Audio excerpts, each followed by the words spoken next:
우리 전도자고 계신 분들한테 한번 인사하십시다. 좋은 일이 생깁니다. 인사하시겠습니다. 안녕하셨습니까? 한 주간 잘 지내셨죠? 앞에 있는 에어컨이 될려나 안 될려나 걱정했는데 열심히 기도하고서 틀어봤더니 잘 돼서 얼마나 다행인지. 안 되면 또 힘들 텐데 또 사람 불러야 되고. 시원하시죠? 교회가 요즘 제일 시원한 것 같아. 집에서도 틀기도 에어컨을 틀기도 안 틀기도 애매한. 습기가 많으니까 더운 나라가도 이렇게 덥진 않은데 우리나라가 점점 습하고 더운 아주 아열대 비슷한 기후가 돼가는 것 같습니다. 오늘도 주의 은혜가 여러분에게 저에게 넘치기를 바랍니다. 지난주에 고린도전서 8장 말씀 살펴봐서 드렸습니다. 우상에게 바쳐진 제물을 먹느냐 먹지 않느냐의 문제 여기 드렸습니다. 그거 안 먹으면 되지 할 수 없는 상황이 있었다고 말씀드렸습니다. 심지어 제가 이렇게도 말씀드렸잖아요. 중국지의 제품은 하나도 안 쓰고 살아보자. 쓰면은 만약에 감옥에 간다. 성령께서 벌하신다. 교회에서 끊어진다. 이렇게 해보세요. 큰 문제 아니겠어요? 그죠? 그러니까 우상에게 바친 제물을 안 먹으면 되지. 채식하면 되지. 이런 정도의 문제로 받아들이는 게 아니고요. 그렇게 하면 안 된다고 말씀드렸어요. 굉장히 힘든 문제였을 텐데 사도 바울의 생각은 이것이 율법이 아니냐의 문제가 아니고 기준이 사랑이라고 하는 기준으로 이 문제를 해결해야 된다 말씀드렸죠. 우리는 자꾸 법 좋아하는데요. 이것이 법이 맞느냐 안 맞느냐를 좋아하는데 법으로 사람이 세워지지 않지 않습니까? 그죠?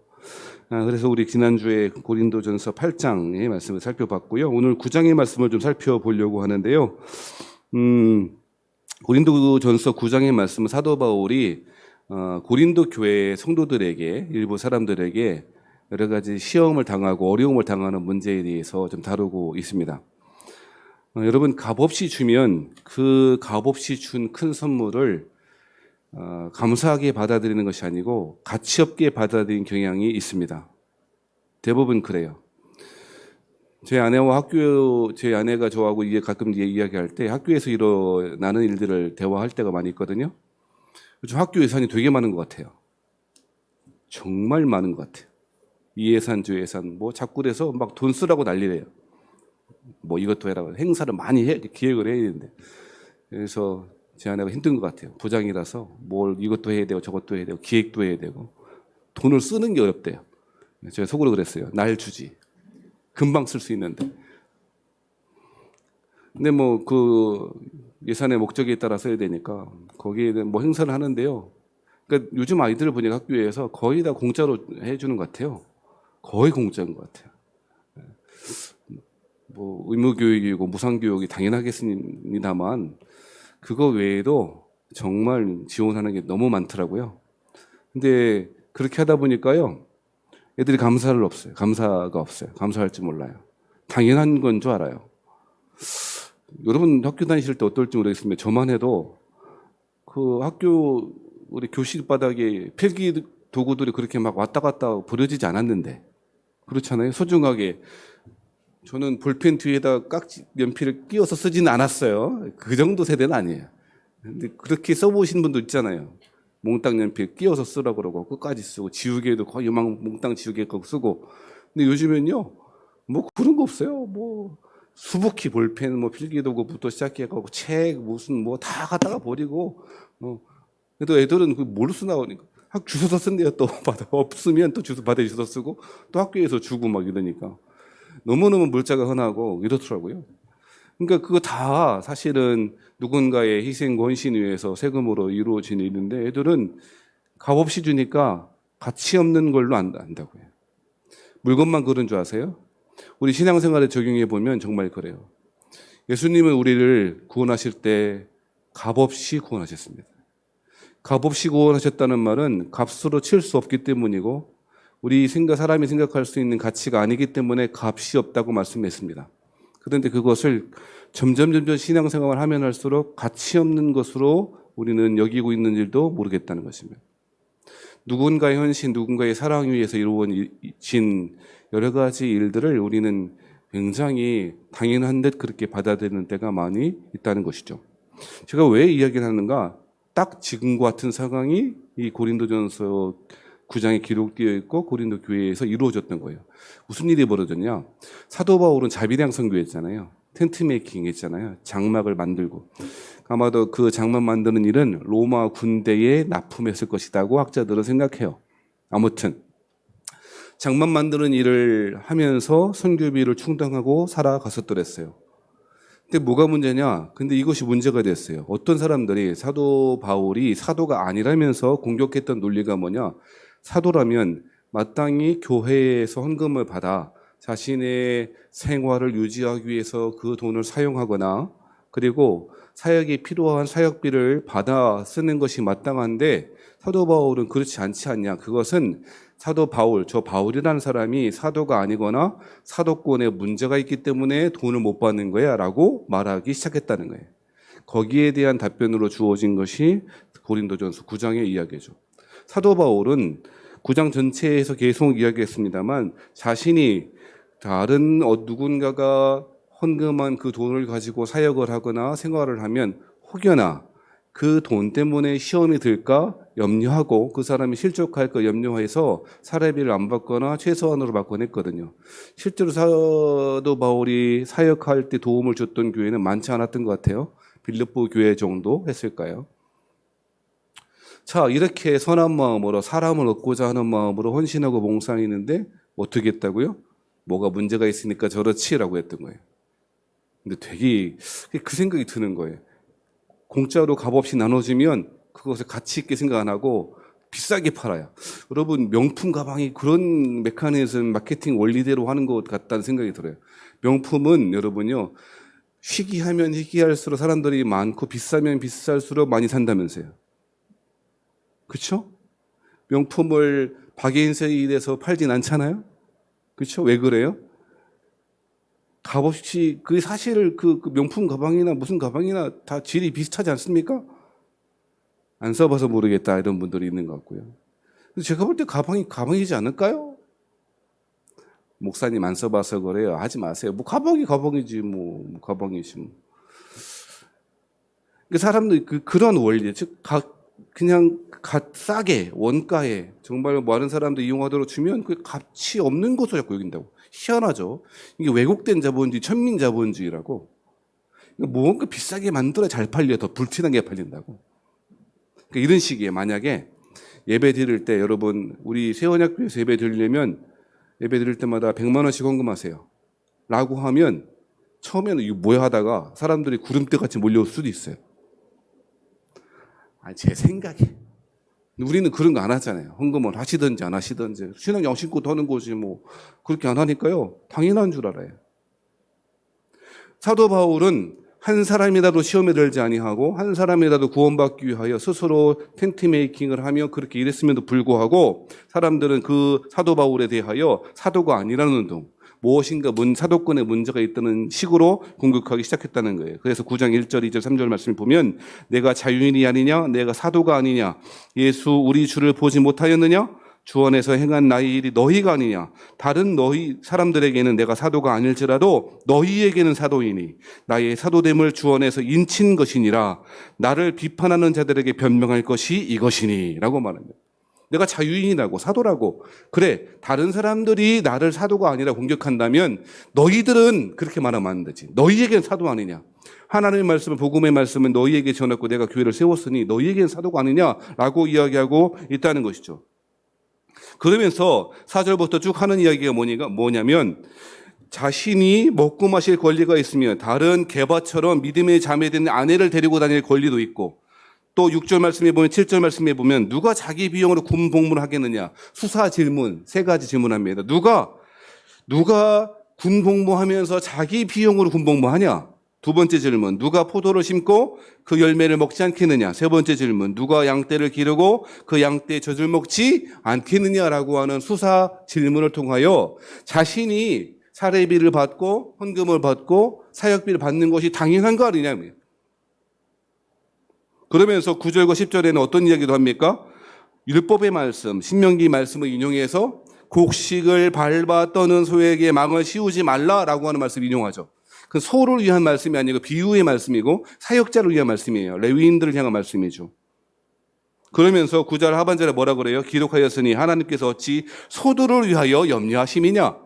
곡식을 떠는 소에게 입마개를 하지 말라는 얘기는 비유적으로 소 때문에 한 말이 아니고 사역자를 때문에 한 말이에요. 하나님이 이 소를 사역자에 비유해서 사역자들에게 음식을 공개하고 그 소가 여물을 먹게 하는 것처럼 음식을 공개하는 것이 당연한 거 아니냐라고 하는 신명기의 말씀을 인용해서 이야기하고 있는 것이죠. 그러면 11절에는 이렇게도 이야기합니다. 우리가 너희에게 신령한 것을 뿌렸은즉 너희의 육적인 것을 거두기로 과하다 하겠느냐?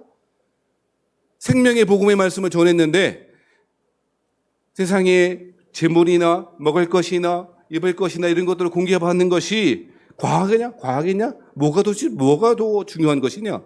생명의 복음을 말씀, 하나님의 말씀 너희가 배웠다면, 사도로부터 배웠다면 그에게 섬기는 것이 당연한 것 아니냐는 거예요. 그런데 사도 바울은 이러한 모든 것이 가능함에도 불구하고 그런 것들을 다 포기했다는 거예요. 사도 바울이 그렇게 포기할 수 있었던 이유가 무엇이냐면 17절 말씀에 나와 있어요. 내가 내 자의로 이것을 행하면 상은 얻으려니와 내가 자의로 아니한다 할지라도 나는 뭘 받았노라? 사명을 받았노라.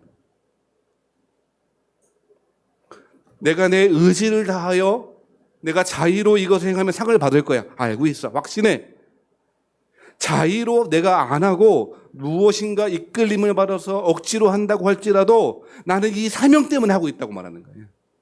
그 사도 바울은 왜 이러한 권리도 있고 여러 가지가 있음에도 불구하고 여러분 9장 말씀 가운데 제일 많이 반복되는 말씀이 권리라고 하는 거 아세요? 9장 4절 말씀에도 권리, 9장 6절 말씀에도 권리, 12절 말씀에도 권리가 2번 쓰였고요. 17절, 18절 말씀에 권리라고 하는 말씀이 나와 있어요. 사도 바울은요, 사명자였어요. 사명자에게 첫 번째 기대할 수 있는 것이 그 덕목이 있다면요, 권리를 포기하는 거예요. 여러분, 사명자가 특별한 무엇인가 신령하거나 영적이 신비로운 사역을 하는 사람으로만 생각하지 않길 바라요. 우리는 이제까지 사명자를 그런 식으로 받아들여 왔어요. 풀타임으로 사역하는 목사 같은 사람들이 사명자라고 생각해 왔죠. 그러나 그렇지 않아요. 여기 본문에 나와 있는 사명자라고 하는 말 자체가 오이코노미라고 하는 말이에요. 그것은 그냥 청지기라고 하는 뜻이에요. 여러분, 하나님께서 저와 여러분 모두가 사명자로 부르셨어요. 청지기로 부르셨다고요. 그러니까 저와 같이 풀타임 사역을 하는 사람만 말하는 게 아니라고요. 그러므로 저와 여러분은 다 누구예요? 사명자하고 청지기요. 근데 청지기가 가져야 될 첫 번째 원리, 오늘 9장을 통해서 배워야 될 첫 번째 원리가 뭐냐? 뭐 하는 사람이 사명자냐? 사명자는 어떻게 살아야 되는가? 첫 번째는 권리를 포기하는 거예요.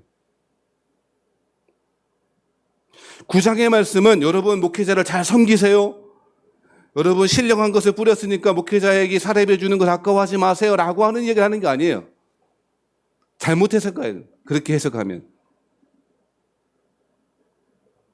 오늘 9장의 말씀을 통해서 사명자인 저와 여러분에게 주신 말씀은 무엇이냐면 그렇게 할 수 있지. 그럼에도 불구하고 뭐 하는 거예요? 그 권리를 포기하는 거죠.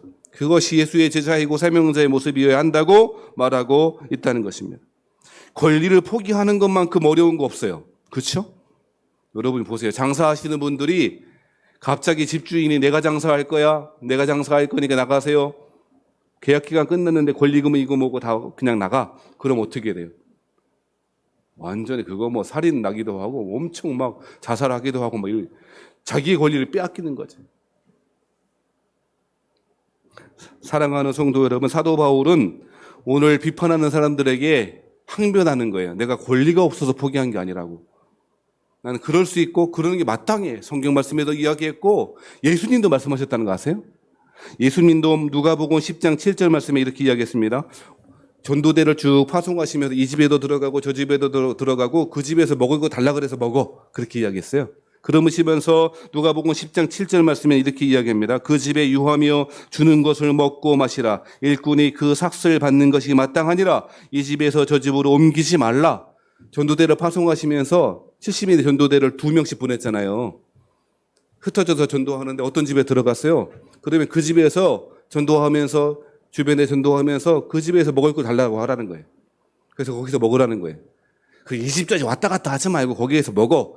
일꾼이 삭슬 받는 게 당연하니까. 이게 제 말이 아니고 신명기 말씀이 아니고요. 모세율법이 아니고요. 예수님이 하신 말씀이라고요. 그것이 당연해 보이고 그렇게 해야 마땅해요. 그런데 사도 바울은 뭐 때문에? 자신이 받은 사명 한 사람이라도 복음 때문에 자신의 행동 때문에 실족하지 않기 위해서 그 권리를 포기할 줄 알았다는 것이죠. 그게 사실은 저와 여러분의 다른 점일 거예요. 똑같이 사명자이긴 한데 사도 바울도 사명자고 저도 여러분도 사명자인데도 불구하고 저와 사도 바울이 그리고 여러분과 사도 바울이 다른 점이 있다면 우리는 권리를 포기 못하는 거예요. 권리 포기가 아니고요. 권리가 조금이라도 침해당한 것처럼 느껴지면 못 살아요. 못 살아요. 사랑하신 성도 여러분, 사도 바울은 사명자로서 권리를 어떻게 포기할 수 있었을까요? 그것은 아마 예수님을 만난 극적인 체험 때문이었을 거예요. 예수님이야말로 권리를 포기하신 분 아니셨습니까? 빌립보서 2장 6절 말씀, 7절 말씀 여러분 잘 아시는 말씀 아닙니까? 그는 근본 하나님의 본뜻이나 하나님과 동등됨을 취할 것으로 여기지 아니하시고 오히려 자기를 비워 종의 형체를 가지사 사람들과 같이 되셨다고 말해요. 빌립보서 2장 6절의 말씀은 수도 없이 읽고 수도 없이 묵상함에도 불구하고 저는 읽을 때마다 희한하고 희한한 말씀이라고 생각해요. 세상의 어떤 종교가 세상의 모든 종교에는요 사람들이 신 앞에 무엇인가를 바치고 희생을 요구하고 헌신을 요구하는 게 세상의 종교의 메커니즘이에요. 기독교 신앙은요 그게 아니에요. 신이 오히려 인간이 되셨다는 스토리예요. 기독교 신앙의 핵심이죠. 성육신. 이 성육신에 관한 이야기를 사도 바울이 초대교회 성도들이 말하면서 빌립보서 2장 7절 말씀에 성육신의 원리의 첫 번째 중요한 원리가 있다는 거예요. 그게 뭔지 아세요? 권리를 포기했다는 거예요. 조그만 권리가 아니고요. 목회자로서의 권리, 남편으로서, 아내로서, 학교의 선생님으로서의 권리를 포기하는 게 아니고요. 세상의 왕이요 만유의 주이신 창조주로서의 권리, 하나님으로서의 권리를 내려놓으셨다는 거예요. 오히려 종의 형체를 입었다는 거예요. 이것이 기독교 신앙의 정수라고 말하는 것입니다. 사도 바울은 자신을 비워 종의 형체를 입으셨던 예수님을 극적으로 경험했죠. 다메섹으로 간 도상에서 예수님 만났습니다. 그리고 그 인생은 그의 앞으로의 일생은 예수님처럼 종의 형체를 갖는 것이었습니다. 자신이 종 되었다는 사실을 알았기에 사명자라는 사실을 알았기에 가는 곳마다 멸시를 받기도 했고 고난을 당하기도 했고 풍파를 만나기도 했고 40에 하나 가만매를 맞기도 했는 그런 모든 상황 가운데 그는 절망하지 않을 수 있었던 거지요. 사랑하신 성도 여러분, 저와 여러분은 오늘 본문의 말씀을 의거하여 본문의 말씀을 통하여 우리 모두가 사역자이심을 믿으시기 바랍니다. 사역자는 첫 번째 권리를 포기할 줄 알아야 합니다. 그것이 사역자인 것입니다. 오늘 본문의 말씀을 통하여 사도 바울이 자신을 저와 여러분 사명자라고 부르고 있는데 사명자의 두 번째 덕목이 있습니다. 그 덕목은 무엇이냐면 목표가 분명해야 된다는 것입니다. 제가 늘 말씀드립니다. 사도 바울은 목표가 분명했습니다. 그리고 그 목표 외에는 그 자신을 부르신 그 목적 외에는 다른 것이 하나도 안 보였던 사람 같았습니다. 제가 종종 그런 비유 하잖아요. 경주마하고 야생마하고 있다. 야생마는 기껏해야 얼마 안 간다 돈이. 그런데 경주마는 엄청 비싸고요. 그래서 제가 하프 브로큰인가 제가 요즘 읽었다가 좀 중간에 그친 책이 있는데 무슨 내용이냐. 책 얘기 하지 말라니까. 누가 그러더라고요. 책 얘기 좀 하지 마라. 아무튼 그 미국의 교도소에 그 목장을 만들어 놓고 이제 그 목장에서 그 재소자들이 이제 말을 기르고 동물을 기르면서 이제 교화하는 그런 프로그램이 있는가 봐요. 근데 그 가운데 이제 이제 그 조련하는 사람이 파견돼서 거기에서 벌어지는 이야기를 이렇게 쓴 책인데요. 거기에서 조금 뭐 여러 가지 재밌는 이야기도 있고 감동적인 이야기도 있는데 아무튼 종마 산업이요 장난이에요. 우리는 말이 별로 가깝지가 않잖아요. 미국에서 말 산업이 엄청나다는 거예요. 종마 한 마리만 잘 만들어내면 엄청 수백억에 간대요. 그 종마 한 마리. 말이 정말. 그래서 지금 관두고 미국으로 가야 하나라고 하는. 여러분이요. 근데요. 가만 보면 왜 그렇게 수백억에 가는 말이 있고요. 왜 그냥 뭐 이렇게 왔다 갔다 하다가 결국에는 식마, 고기로 팔려가는 말이 있잖아요. 뭔 차이인 줄 아세요? 제가 늘 말씀드리잖아요. 야생마는 뛰고 부는 놈, 경주마는 보고 뛰는 놈. 그 차이예요. 다들 열심히 살지요. 현대인들은 정말 치열하게 살아요. 아침부터 저녁까지 복음을 이어 씨를 뿌리진 않지만 아무튼 씨를 뿌리러 다녀요. 참 새벽까지 새벽별 보고 일어나고요. 저녁 늦게까지 일하시는 줄 알아요. 제가 그 헌신과 그 노력을 비하하는 게 전혀 아니에요.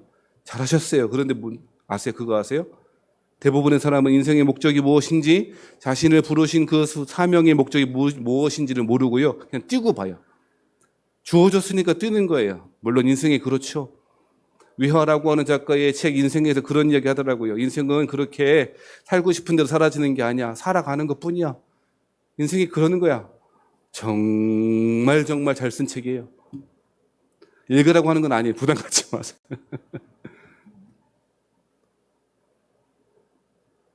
아무튼 여러분이요, 대부분의 사람들은 치열하게 살아가요. 열심히 살아가요. 자신의 주어진 환경, 주어진 이 여건에서 삶의 방식이 무엇인지 그렇게 살아간다고요. 그런데 수고하시는 거예요. 정말 잘하시는 거예요. 그런데 뭘 못하는 줄 아세요? 왜 뛰는 거지? 어디로 뛰는 거지? 그거 모르고 살아가는 거예요. 그 차이가 경주마와 야생마의 차이고요. 값어치의 차이예요. 사도 바울은요, 왜 뛰는지 알았어요. 왜 뛰는 줄 알았다. 그게 사명자의 특징이라는 거예요. 사도 바울 왜 뛰었습니까? 이렇게 말합니다. 12절 말씀에 보면 이렇게 말합니다. 다른 이들도 너희에게 이런 권리를 가졌거든 하물며 우리일까 보냐. 그러나 우리가 이 권리를 쓰지 아니하고 법문사에 참는 것은, 법문사에 참았대요. 또 인내했대요. 그 권리를 다 포기하고 살았대요. 왜 그렇게 합니까? 그리스도의 복음에 아무 장애가 없게 하려 함이니라. 하나님 말씀 전하는데 조금이라도 방해되면 안 될까 싶어서 조심스럽고 또 조심하여 자신의 모든 권리를 포기할 줄 알았다고 말하는 것이며, 복음 전하는 것, 그것이 사도 바울의 인생의 목적이었다고 말하는 것이죠. 사도 바울은 자신이 있었습니다. 어떤 자신이 있었습니까? 사명자들은, 복음을 전하는 사명자들은 하나님이 책임져 주시겠다라고 하는 것을 믿었습니다. 그것이 14절 말씀 아닙니까? 14절 말씀에 보면 이렇게 말합니다. 이와 같이 주께서도 복음 전하는 자들이 복음으로 말미암아 살리라 명하셨느니라. 명령하셨다는 것입니다. 복음 전하는 자들이 복음으로 말미암아 살 것이다라고 하는 사실을 명령하셨다는 것입니다. 사도 바울이 확신할 수 있었던 이유, 포기할 수 있었던 이유, 목적을 향하여 자기를 부르심에 상호를 하여 표대를 향하여 뛸 수 있었던 이유는 바로 이 사실 때문이었습니다.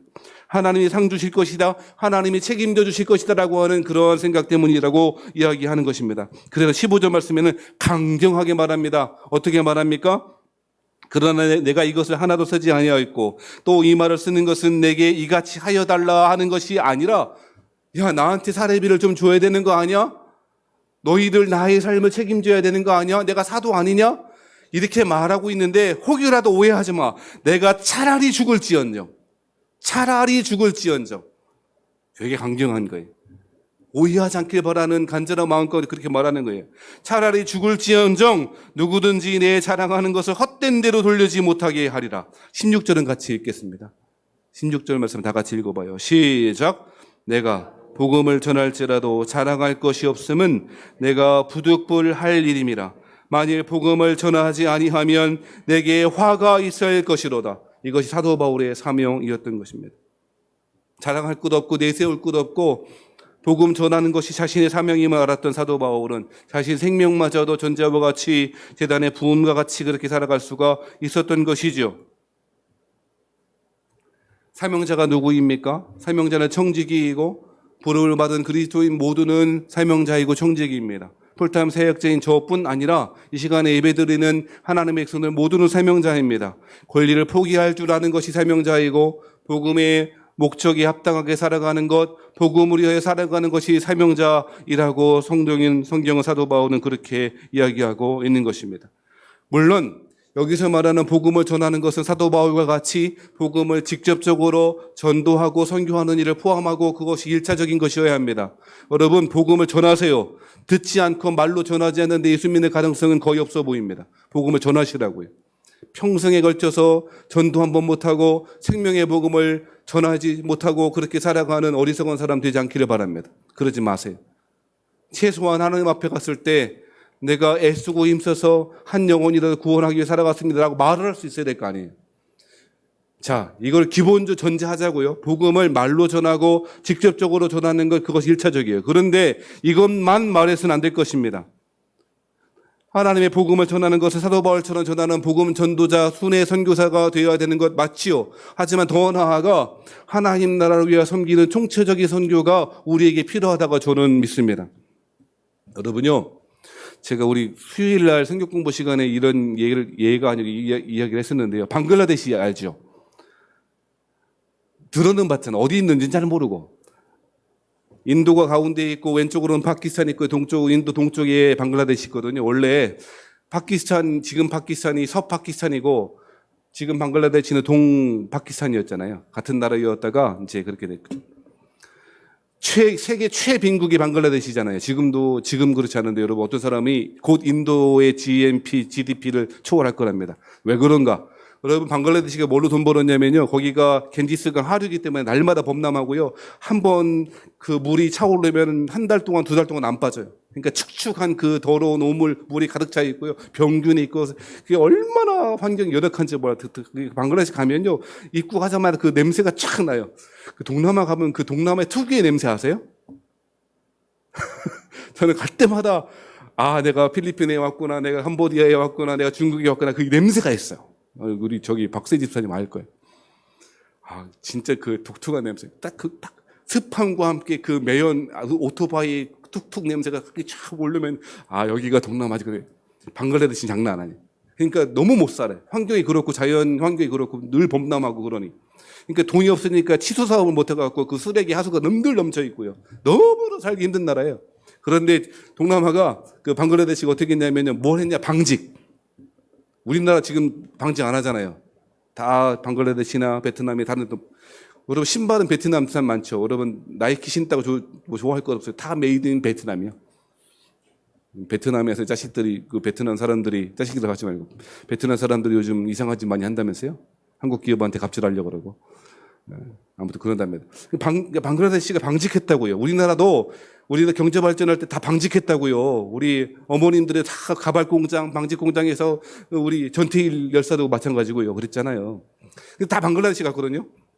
그래서 방글라데시가 그 사람들에게 이제 그런 노동을 이렇게 하기 시작했어요. 근데 그 얘기를 하려고 하는 것이 아니고요. 방직이 그래서 어차피 3차 밴더밖에 안 되니까, 하청받아서 하는 거니까, 주요 메이저 의류 기업에 하청받아서 일하는 거니까 무슨 의미 있겠나 싶었는데요. 제가 잘못 알아들어요. 그렇지 않대요. 3차 밴더가 이제 그 방글라데시가 힘이 커지는 거예요. 왜 그런 줄 아세요? 이게 갑자기 놔버리면 돌아가지 않는데. 그리고 몇 년에 걸쳐서 오더를 먼저 내야 되기 때문에, 계획해야 되기 때문에 방글라데시가 굉장히 중요한 위치에 왔다는 거예요. 그냥 일만 해주는 게 아니라. 그 얘기를 하려는 게 아니고, 여러분, 방글라데시가 이슬람인 거 아시죠? 이슬람 선교가 얼마나 어려워요. 평생에 한 명의 회심자를 얻기가 어려운 게 이슬람 선교예요. 근데 방글라데시에서 최근에 선교가 너무 화랑이 되어지고 복음 전환 일이 많이 벌어지게 되어지고요. 이슬람의 여성의 인권이 굉장히 낮잖아요. 그렇죠? 그런데 여성의 인권들이 방글라데시에서 엄청나게 막 상승하기 시작했다는 거예요. 왜 그러는가? 방직 공장에 다 누가 일해? 여자분들이 일해. 이제까지 남자들이 자기들이 그래도 돈 벌지도 못하지만 남자라고 뽀기고 그냥 가장이라고 이런 거거든요. 근데 남자들은 방직 공장의 목적, 이슬람 여자분들, 방글라데시 여자분들이 다 공장에 가 있는 거예요. 그러니까 돈을 많이 받는 거예요. 그 사람들 수준에. 그러면 남자들은 뭐 하는가? 셔틀하는 거예요, 셔틀. 아침에 부인을 회사에 공직공장에 데려다 주고 퇴근할 때 기다렸다 데려오고 밥하고. 이슬람 방글라데시 남자들 그렇게 한다는 거예요. 그러니까 이러면서 경제 수준 높아지고 자연스럽게 여성 인권이 막 올라간다는 거예요. 암만 이슬람이라도 제가 볼 때 돈이 최고야. 이걸 또 그냥 우리 목사님 또 그냥 맥락을 돈 벌어오는 사람이 그냥 주인이야, 내가 볼 때. 무슨 말 하냐? 이슬람 선교가 그렇게 힘들다고, 저건 복음의 불모지라고 14,10창에 걸쳐 있는 그 14,10 윈도우 이슬람 사람들 전도하는 게 얼마나 어려운지 모른다고 그렇게 절망하고 있을 때에 하나님은 하나님의 방식대로 일하기 시작하고 있더라고요. 거기에 기업들을 통하여서. 여러분요, 우리 가운데 자라나는 청소년이 한 명밖에 없네요, 오늘. 청소년 어디 가서. 전문적인 저와 같은 목회자와 같은 사역하는 거 좋지요. 하지만 하나님 나라의 꿈을 가지고 사명자로서 자기가 행복하게 살아가야 되고 그럴 권리가 있지만 그것마저 다 포기하고 하나님 나라를 위해서 사용되기를 원하는 사명자가 되길 바랍니다. 나는 뭐 이대로 살다가 소뚜껑이나 운전하고 말 건데 무슨, 아니에요. 그렇지 않다니까요. 내가 사명자이면 나이가 적거나 많거나 학벌이 높거나 낮거나 아무 상관없다고 하나님의 어린아이의 입을 통하여도 구원하시기를 기뻐하실 줄 믿습니다. 믿으세요? 그게 사명자라니까요. 이러한 선교가 필요하다는 것입니다. 그 가운데 생명을 사랑하고 사람을 사랑하는 그 마음의 중심을 가지고 복음 전하기 위하여 사람을 살리기 위하여 일한다면 그것이야말로 사명자가 아니겠냐는 거예요. 제가 앞장서서 말로 전하고 변증하고 복음을 원색적으로 전하는 일을 제가 잘하는 것이니까 제가 할게요. 여러분 어떻게 하시면 돼요? 교회 한번 가보자고, 말씀 잘 전하는 목사님이 있다고, 재밌게는 못해도 틀리진 않게 한다고 왜 못 전하세요? 할 수 있잖아요. 여러분의 섬김을 할 수 있잖아요. 맨날 쓰레기 봉지 터질 듯이 갖고 다니면서 질질 흘리고 음식물 쓰레기 흘리고 다니지 말고 여유 있게 다니고 사람들에게 친절하고 말 한마디를 예쁘게 하고 다니면서 왜 복음을 못 전하는 말이에요? 사랑하신 성도 여러분, 하나님 나라의 복음을 전한다는 그런 의미가 되어야 된다고 저는 믿습니다. 최근에 어떤 다큐 프로그램을 보니까요, 그런 얘기 하더라고요. 옷이 얼마나 환경 오염을 끼치는지 모른대요. 나는 그 얘기는 못 들어봤어요. 뭐 이산화탄소나 탄소 배출하는 것을만 그것만 문제가 되는 줄 알았는데 우리가 옷 입고 다니는 것 때문에 지구 환경이 너무너무 힘들대요. 이게 뭔 소린 거예요? 우리는 옷이 많아도 어떻게 하냐면은 옷을 다 어디다 넣어요? 아파트 같은 데 사시는 분들 그 통 있잖아요. 재활용 수거함. 거기다 넣으면 당연히 누군가는 입겠지. 어디가 잘 내 옷이 버린 옷이 활용되겠지 했는데 대부분 다 버려진답니다. 방글라데시나 방지가는 방글라데시나 아프리카 같은 데다 수출하는데 거기에서도요, 그 사람들도 우리가 주기만 하면 감사할 줄 알고 입는 게 아니에요. 그 사람들 다 패션이 있어. 그냥 뭐 무게 단위로 수출을 하니까 몇 톤씩 마대로 담아서 수출하니까 막 우리나라에 막 그 두꺼운 털옷 같은 것도 막 하고 그런답니다. 아무리 분리를 해도. 그럼 다 거기에서도 엄청나게 벌어진답니다. 그래서 아프리카에서는 그 헌옷들이 다 어떻게 처리를 못하니까 그냥 강가에서 떼어버려. 그러니까 환경 오염이 되고 아프리카가 죽어나가고 있답니다. 우리가 그냥 옷을 그냥 갖다 그냥 버리면 누군가가 입겠지 재활용하고 있으니까 죄책감 안 느끼는데 엄청나게 환경 오염시키고 있다는 거예요. 우리 그러잖아요. 날마다 옷이 없어. 헐벗고 사는 것은 아닌데 옷이 없어. 계절마다 입을 옷이 없대요. 희한하죠. 세상의 모든 옷이 우리 옷장에, 여러분의 집에 옷장에 가득하게 돼도 입을 옷은 없을 거예요. 그런데 그것뿐만 아니라 여러분요, 제가 깜짝 놀랐어요. 뭘 알게 되냐면요, 염색하는 거 있잖아요. 면 티셔츠 한 장을 여러분 다 면티 입으셨는데 면 티셔츠 한 장을 염색하는데 무려 2,700리터가 사용된답니다. 물이. 전 세계에 먹을 물 한 방울이 없는 나라 그렇게 많은데 2,700리터가 면 티셔츠 한 장 염색하는데 2,700리터가 얼마나 되냐면요, 사람 한 사람이 2.5년을 마실 물이래요. 아셨어요? 저도 몰랐어요. 그렇게 많이 염색하는 것 자체에. 그런데 여러분, 그렇게 염색해도 그냥 뜯어보지도 않고 비닐째 버려지고 소각돼요. 2.5년을, 여러분 한 명에서 2.5년을 마시는 물을 티셔츠 한 장에 염색하는 데 쓴다고요. 그런데요, 더 제가 조사를 해보니까요, 청바지 있잖아요. 워시드 청바지, 여러분 잘 입고 다니는 청바지. 그 청바지 한 장을 만들기 위해서는 무려 7,000리터가 사용된답니다. 그냥 염색하는 게 아니에요. 여러분 청바지 공장 아마 텔레비전 같은 데 보셨을 거예요. 그냥 오면 또 왜 일부러 낡게 만드냐고. 워시드 뭐 해가고 빨아 말고 닳게 하는 거예요. 무슨 모래도 뿌리고. 그게 모래 청바지 한 장에 워시드 청바지 한 장을 만들려면 7,000리터가 사용된다고. 아까 전에 면 티셔츠 한 장 2,700이었다면 몇 배의 물이 사용되는 거라고. 그러면서 그렇게 만든 옷을 함부로 입고 함부로 사고 함부로 버리고. 그러면서 누군가는 죽어가요. 하나님의 성경은 총체적이게 하는 것입니다. 그저 복음 열심히 전하면 되겠지? 아니요. 당연하죠. 그건 당연한 기본 베이스고요. 하나님이 지으신 자연에 대해서 관심을 갖는 것, 환경에 대해서 관심을 갖는 것, 하나님이 지으신 사람과 자연을 사랑하는 마음으로 복음을 전하는 것, 그것이 사명자의 역할이라고요. 여러분, 옷 사지 마세요. 곧 필리핀 갈 것 같은데 여러분 옷 있는 거 다 내놓으세요. 요즘 보니까 미니멀 라이프 보니까요. 그런 분들 제가 너무 부러운 삶이에요. 가급적이면 흰색 면 티셔츠 입고 다니시고 청바지 좀 입지 마시고 저도 청바지가 한참 고민이 어떻게 해야 되나. 물론 구체적으로 어떻게 적용하고 살아가야 될지에 대한 여러 가지 구체적인 방법들은 달릴 수 있지만 하나님이 지으신 사람들, 자연을 사랑하는 마음, 그 마음 가지고 우리의 삶에 복음을 위해 살아가시는 저와 여러분 사명자가 되시기를 주의 이름으로 부탁합니다. 저는 최근에 다산 정약용 이분에 대해서 관심이 많아졌어요. 예전에 목회자들 모임 가운데 다산 그 초당에 간 적이 있어요. 강진이라고 아세요? 강진에 다산 초당 있거든요. 거기 여행하기 좋더라고요. 거기 우리나라 해남 땅끝마을부터 시작해서 광진 그래갖고 거기 이제 맛있는 남도에 한정식도 먹고 제가 여행 코스는 개발할 테니 우리 권사님 한번 가십시다.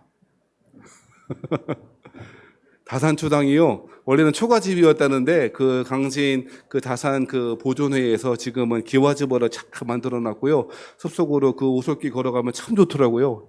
해안가에 바닷가도 구경하고 지금은 뜨거워서 못 가요. 아마 여러분 데워 죽을 거예요. 너무 뜨거워. 지금 너무 힘들어요. 다산 초당 너무 좋더라고요. 초당에 올라갔다가 바닷가도 바라보고 산 위에서 바라보고 내려와서 다산에 관한 그 이제 박물관도 가보고 아주 코스가 참 좋더라고요. 다산에 대해서 왜 관심 가졌냐면 다산이 글쓰기나 책을 읽는 거나 너무 전략가 있고 뛰어난 독서가 있고 글쓰기 선생님이기 때문에 어떻게 하면 아이들에게 책을 읽을까 고민이 많기 때문에 우리 애들도 마찬가지고 그래서 다산을 공부하고 있는데요. 다산에 대해서 여러 가지 할 이야기가 많지만 여러분 다산 정약용 이 사람이 천주교 서학을 믿었다가 18년 동안 19년 동안에 저 전라도로 귀향한 거 아닙니까? 그렇죠? 그래갖고 이제 거기 이제 귀향지가 그 다산 초당 아니에요? 근데 이 사람이요 무려 책을 썼는데요 500권을 썼대요. 안 놀릴 줄 알았어. 500권을 읽었다 해도 대단한 사실을 여러분 우리나라 평균 1년에 한 권을 안 읽는다는 거 아세요? 1년에 평균 한 권 안 읽는 사람이 그렇게 많다는 거예요. 여러분 1년에 지금까지 한 권 읽으셨잖아요. 그죠? 우리 여태까지 1, 2, 3, 4, 5, 6 추천도 했으니까 읽어봤을 거 아니야. 여러분은 평균 이상인 거예요. 대단하신 분들이에요.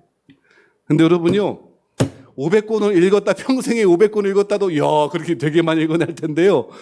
평생 500권을 지었대요. 그 귀향살이 동안에. 심지어는요 이분이 앉아서 우리는 지금은 작가들도 이거 컴퓨터로 한대요. 그러니까 되게 편해졌대요.